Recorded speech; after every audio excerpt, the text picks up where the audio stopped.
அன்பார்ந்த நேயர்களே, பவா பாலா சேனலுக்கு உங்களை அன்போடு வரவேற்கிறோம். இதுவரைக்கும் நமது பவா பாலா சேனலை சப்ஸ்கிரைப் செய்யாவிட்டால் சப்ஸ்கிரைப் செய்து கொள்ளுங்கள். மறக்காமல் பெல் பட்டனை கிளிக் செய்து கொள்ளுங்கள். நாங்கள் போடக்கூடிய வீடியோ உடனுக்குடனே உங்களை வந்து சேரும். சரி, வாருங்கள் இன்றைய தலைப்புக்குள் செல்வோம். நீங்கள் கார்த்திகை நட்சத்திரத்தில் பிறந்திருந்தால் இந்த கார்த்திகை நட்சத்திர தாராபலன் உங்களுக்குத்தான். மறக்காமல் பதிவினை முழுமையாக பாருங்கள். அப்பொழுதும் முழு பயனும் உங்களுக்கு பயனுள்ளதாக அமையும். சரி, வாருங்கள் வீடியோக்குள் செல்வோம். அதாவது கார்த்திகை நட்சத்திர தாராபலன்கள். அதாவது தாராபலன் என்பது 9 வகைகளாக சொல்லப்படுகிறது. அது 1 ஜென்மதாரை, சம்பத்துதாரை, விபத்துதாரை, சேமதாரை, பிரத்யகுதாரை, சாதகத்தாரை, வதைதாரை, மைத்திரதாரை, பரம மைத்திரதாரை என்ற 9 வகைகள் கோட்பாடுகள் உள்ளது. சரி வாருங்கள் செல்வோம். கார்த்திகை நட்சத்திரத்தில் பிறந்த உங்களுக்கான தாராபலன்கள். அதாவது கார்த்திகை நட்சத்திரத்தில் பிறந்த நீங்கள் உங்களுக்கு முதலில் சாதகமாக வரக்கூடிய தாரைகள் பற்றி முதலில் பார்ப்போம். உங்களுக்கு சாதகமாக வரக்கூடிய தாரைகள் சம்பத்துதாரை, சேமதாரை, சாதகதாரை, மைத்திரதாரை, பரம மைத்திரதாரை என்ற 5 தாரைகள் வருகின்றன. முதலில் நாம் சம்பத்துதாரை பற்றி பார்ப்போம். சம்பத்துதாரை என்பது பொருள் வரவை கொடுக்கக்கூடியது. உங்களுடைய காரிய சித்திகள், நீங்கள் நினைச்ச காரியம் நடைபெறுதல், வீட்டில் சுபகாரியம் நடைபெறுதல் போன்ற தொடர்புகள் உங்களுக்கு வருவது. நீங்கள் அனைத்து காரியங்களுக்கும் சம்பத்துதாரை உங்களுக்கு பயனுள்ள தாரையாக வருகிறது. இந்த சம்பத்துதாரைக்கான நட்சத்திரங்களும் அதனுடைய கிரகங்களும், அதாவது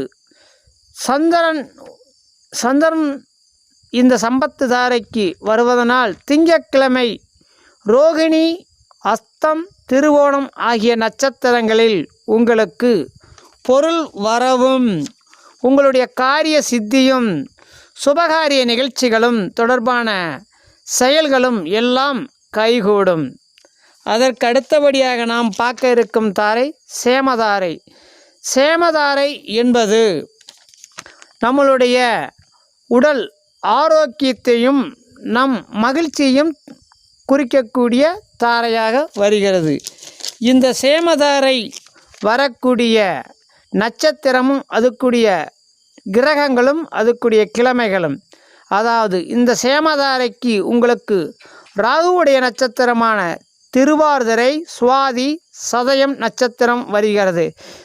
இந்த திருவாதிரை, சுவாதி, சதயம் சனிக்கிழமை வரக்கூடிய நாட்களில் உங்களுக்கு உடல் ஆரோக்கியம் மற்றும் மகிழ்ச்சிகள் அதிகமாக நீங்கள் காணப்படுவீர்கள். அதற்கடுத்தபடியாக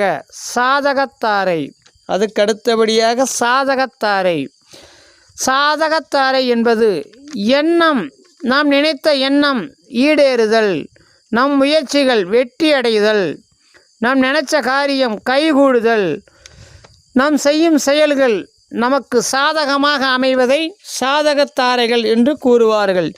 இந்த சாதகத்தாரைக்குரிய கிரகம் சனி பகவான் ஆவார். சனிக்குடைய நட்சத்திரமான பூசம், அனுசம், உத்திரட்டாதி நட்சத்திரம் நாட்களில் உங்களுக்கு சாதகமாக வருவதனால் அந்த சாதகதாரை உங்களுக்கு நீங்கள் நினைத்த காரியம் ஈடேறும், முயற்சிகள் பலித்தமாகும், செயல்களுக்கு சாதகமான வாய்ப்புகள் வருவது இந்த சாதகதாரை என்று சொல்வார்கள். அதற்கடுத்தபடியாக மைத்திரதாரை. இந்த மைத்திரதாரை என்பது நாம் மைத்திரதாரை என்பது தெய்வ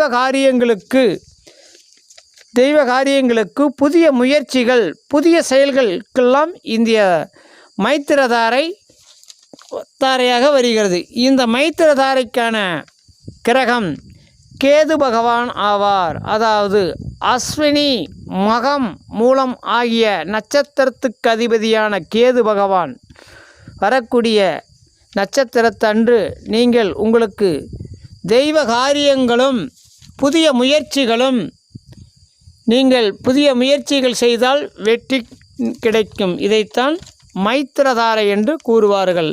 அதற்கு அடுத்தபடியாக பரம மைத்திரதாரை, அதாவது பரம மைத்திரதாரை என்பது அனைத்து சுப செயல்களுக்கும் உகந்த தாரையாக வருகிறது. அந்த பரம மைத்திரதாரைக்குரிய கிரகங்களும் நட்சத்திரங்களும், பரம மைத்திரதாரைக்கு வரக்கூடிய நட்சத்திரம், அதாவது சுக்கிரனுடைய நட்சத்திரமான பரணி, பூரம், பூராடம், வெள்ளிக்கிழமை வரக்கூடிய அந்த நாட்களில் இந்த நட்சத்திரம் வருவது உங்களுக்கு அனைத்து சுபகாரியங்களுக்கும் உகந்த தாரையாக வருகிறது. இது பரம மைத்திரதாரை என்று சொல்வார்கள். இதற்கு அடுத்தபடியாக உங்களுடைய ஜென்மதாரை, இது பயனற்ற தாரையாக வரக்கூடிய ஜென்மதாரை வரும் நாட்களில் உங்களுக்கு மனக்குழப்பமும் பதட்டமும் தரக்கூடிய தாரையாக வருகிறது. அந்த வரிசையில் சூரியனுடைய நட்சத்திரமான கிருத்திகை, உத்திரம், உத்திரட்டாரம் ஞாயிற்றுக்கிழமைகளில் வருகிறது. அதற்கு அடுத்தபடியாக விபத்து தாரை என்பது நமக்கு கோபம், காரிய சித்தி இழப்பு, நம்ம நினைத்த காரியம் நடைபெறாது, தடங்கல்கள் வரக்கூடியதைத்தான் நம் விபத்து தாரை என்று சொல்வார்கள். இந்த விபத்து தாரைக்குரிய கிரகம் செவ்வாய். இதற்குரிய நட்சத்திரமான மிருகசீரிஷம், சித்திரை, அவிட்டம் வரும் செவ்வாய்க்கிழமையில் வரக்கூடிய மிருகசீரிஷம், சித்திரை, அவிட்டம் நட்சத்திரத்தில் நீங்கள் உங்கள் நிதானத்தை கடைபிடிப்பது மிக நன்மையை தரும். அதற்கு அடுத்தபடியாக பிரத்யேகத்தாரை என்பது உங்களுக்கு சிக்கல்கள், கவனச்சிதைவுகள், உங்களுக்கு அலைச்சல்கள் போன்றவை தரக்கூடிய தாரையாக வருகிறது. அதாவது பிரத்யேகதாரை என்பது வரக்கூடிய கிரகங்களும் அதற்குரிய கிழமைகளும், அதாவது குருவுடைய நட்சத்திரமான புனர்பூசம், விசாகம், புரட்டாதி நட்சத்திரம் வருகிறது வியாழக்கிழமை என்று நீங்கள் மிக கவனமாக இருப்பது நல்லது. இன சிக்கல்கள், கவனச்சிதறிவுகள், சோம்பல்கள் போன்றவை வருவதற்கான தாரையாக இந்த பிரத்யங்கதாரை வருகிறது. அதற்கு அடுத்தபடியாக வதைதாரை என்பது உங்களுக்கு உடலில் சோர்வையும் மனதில் அலைச்சல்களையும் புரியாத கவலைகளையும் மற்றும் பணியில் நாட்டமில்லாமை போன்றவை நமக்கு தோன்றும். இதைத்தான் நாம் வதைதாரை என்று சொல்வார்கள். இந்த வதைதாரைக்குரிய கிரகங்களும் நட்சத்திரங்களும், அதாவது இந்த வதைதாரைக்குரிய கிரகம் புதன் ஆவார். அவருக்குடைய நட்சத்திரமான ஆயிலியம், கேட்டை, ரேவதி. அதாவது புதன்கிழமை வரக்கூடிய ஆயிலியம், கேட்டை, ரேவதி போன்ற நட்சத்திரங்கள் அன்று நீங்கள் மிக கவனமாக உங்கள் கவனத்தை சிதறவிடாமல் நிதானத்துடன் இருப்பது மிக மிக உங்களுக்கு நன்மையை தரும். இது அனைத்தும் இந்த கார்த்திகை நட்சத்திரத்தில் பிறந்தவர்களுக்கான தாராபலன்கள் ஆகும். அதாவது நாங்கள் இந்த பதிவில் கூறிய நன்றி, வணக்கம். அடுத்து ஒரு நல்ல பதிவில்